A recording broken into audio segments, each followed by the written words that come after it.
Martes 14 de febrero del 2017.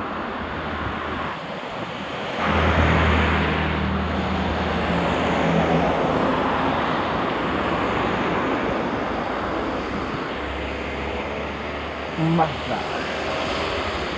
Y pasó un Porsche.